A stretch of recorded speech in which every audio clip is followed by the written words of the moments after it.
आत्ताचे महाराज हे खरे वारसदार नाहीत. खासदार संजय मंडलिक यांचं खळबळजनक वक्तव्य. कोल्हापूरची जनताच खरी वारसदार. नेरसीच्या सभेतून मंडलिकांचा हल्लाबोल.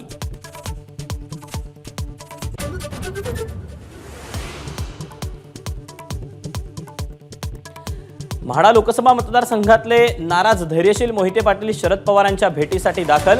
आजच पक्षप्रवेशाची शक्यता.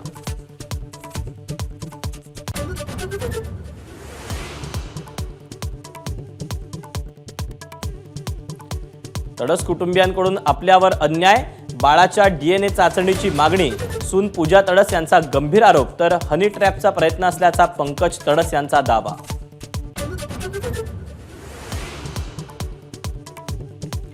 नैतिकता जपण्यासाठी मोदींनी रामदास तडस यांची उमेदवारी रद्द करावी. सुषमा अंधारे यांची मागणी. तर प्रकरणाशी आपला संबंध नाही. तडस यांचं स्पष्टीकरण.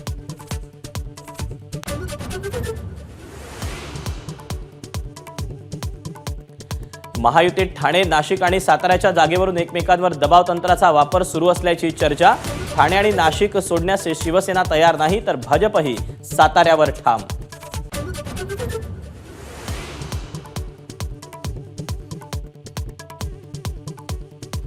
केंद्रीय गृहमंत्री अमित शहांचा आज नांदेड दौरा. लोकसभेचे उमेदवार प्रताप पाटील चिखलीकरांच्या प्रचारासाठी अमित शहांची नरसीमध्ये जाहीर सभा.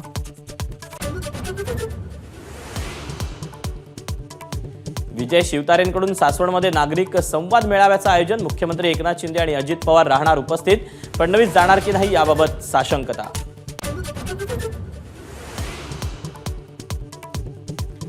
आपण कमळ चिन्हावर निवडणूक लढणार ही बातमी साफ खोटी. छगन भुजबळांचं स्पष्टीकरण.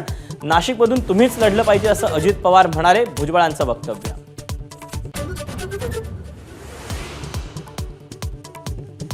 भाजप नेते आणि मंत्री मंगल प्रभात लोढा राज ठाकरेंच्या भेटीला. महायुतीला पाठिंबा दिला म्हणून आभार मानण्यासाठी भेट घेतल्याची माहिती.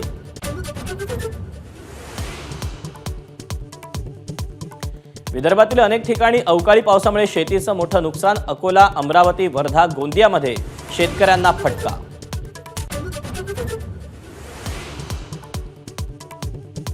समृद्धी महामार्गावर कार आणि ट्रकचा भीषण अपघात. कारमधले तिघे प्रवासी गंभीर जखमी. बुलढाणा जिल्ह्यातली घटना.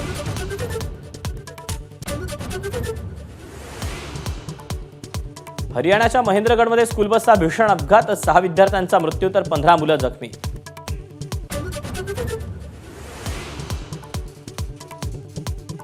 थोर समाजसेवक महात्मा ज्योतिबा फुलेंची आज जयंती. पुण्यातील फुले वाड्यात कार्यक्रमाचं आयोजन.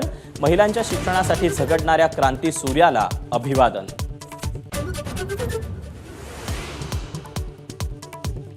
ईदच्या निमित्तानं इम्तियाज जलील आणि चंद्रकांत खैरे एकाच मंचावर. संभाजीनगरच्या कार्यक्रमात दोघांची गळाभेट.